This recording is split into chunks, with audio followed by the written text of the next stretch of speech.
Ubusanzwe hari ikintu kigize umuntu ujya mbabwira ntimukimenye, gusa kuri uyu munsi ngiye kukubwira ikintu kimwe kigize umuntu rimwe na rimwe bikagutera kumwibazaho kandi bikarangira utamenye uwo ari we.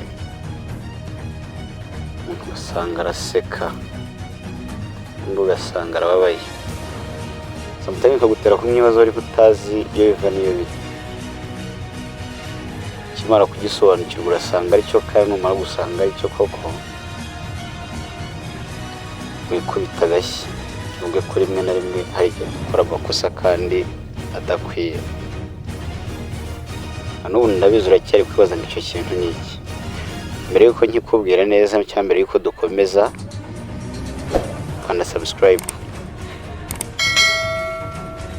Ariko reka nitangire twikomereze icyo dukeneye. Turebera hamwe icyo twita ishyari n'ishyaka. Abantu benshi mujya mubona wagira ngo bafite ishyaka kandi umutima wabo wuzuye ishyari. Ishyari rero nicyo kintu gishobora kuba gituma abantu benshi kuri iyi si bibaza ku bandi, karangira nta n'igisubizo babonyeho. Ukajya wibwira ngo umuntu arakwishimiye, rimwe na rimwe nta n'igitekerezo cyo kukwishimira na gitoya afite, bibabaye ku bwawe. Binashoboka abonye uko gukura mu nzira yagukuramo. Tukabona abantu benshi baseka cyangwa se barimo badusekera imbere, tugira ngo niko batwishimiye, n'abasekera ku munsi w'iryinyo. Hari n'useka avuga ati mbonye muri mukuru n'abamupiyonga ukavaho, mbese ukamvira mu nzira nkagenda no kukubona kubera umujinya umutera. Ambasobanurira icyo twita ishyari n'ishyaka kuri uyu munsi wa none. Hari igihe ukora igikorwa ugatera intambwe ugatambuka ukagera ku rundi rwego, ariko bigatera abandi ishyari.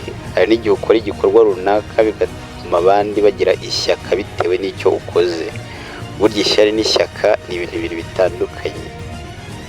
Hari abigira ku ishyaka cyangwa se ku gikorwa cy'undi muntu, kuko ubyigiraho ukagira icyo ukora nawe ugatera intambwe cyamukiriye, nk'icyo nicyo twita ishyaka.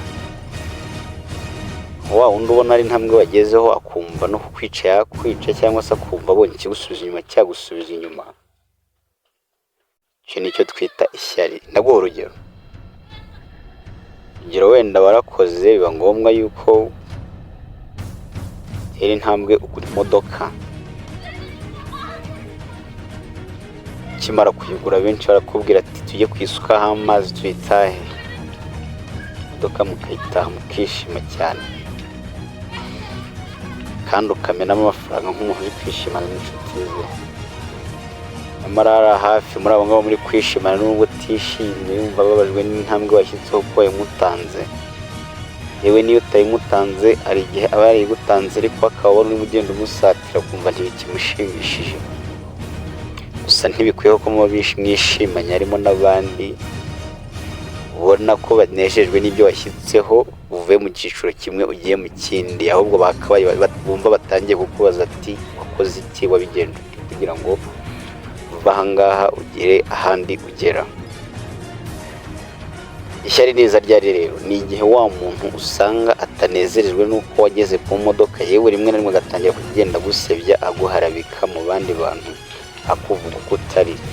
Rimwe na rimwe amafaranga waguze imodoka ukajya kumva bashatse kuvuga yuko wanayakuye ikuzimu. Umuntu wese ugenda avuga cyo aba agufitiye ishyari.